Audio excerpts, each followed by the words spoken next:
Hai,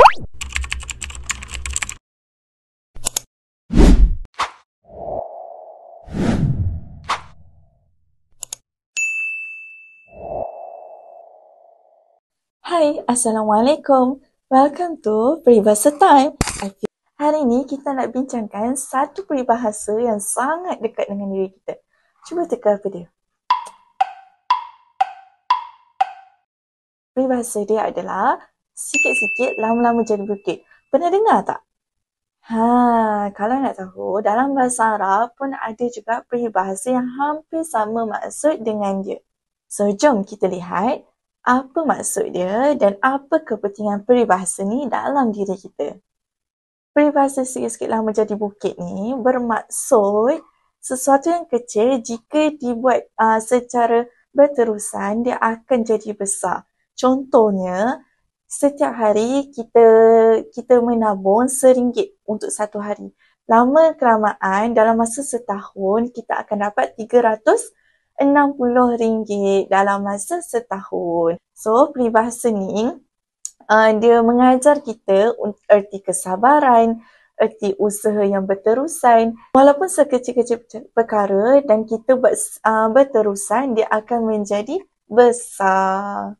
Dalam bahasa Arab, ada juga peribahasa yang hampir sama dengan peribahasa yang tadi, iaitu qatratun fawqa qatratin tamla'ul hawda. Ia bermaksud titisan demi titisan akan memenuhi bekas. Ia membawa maksud yang sama, iaitu usaha yang kecil bila dibuat secara konsisten ataupun secara berterusan, ia akan menghasilkan sesuatu yang besar dan juga bernilai.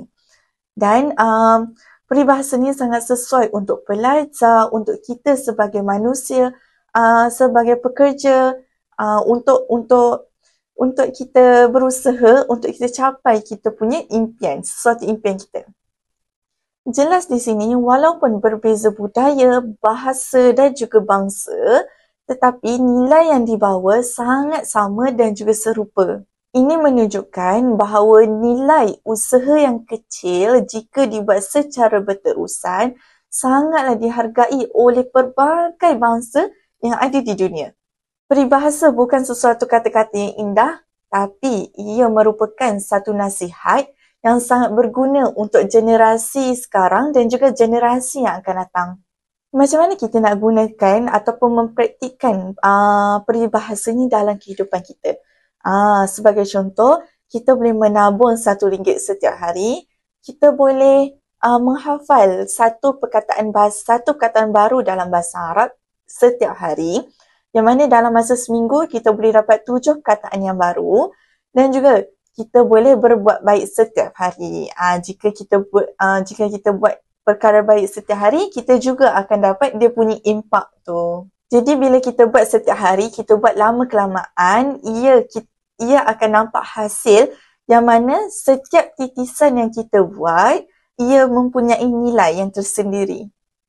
Jadi, mari mulakan sekarang satu langkah kecil setiap hari. Apa amalan kecil yang kita boleh buat setiap hari? Komen di bawah dan jangan lupa like, subscribe dan turn on notification untuk video bahasa Arab yang seterusnya. Jumpa lagi di video peribahasa yang seterusnya. Ila liqa, ma'assalamah.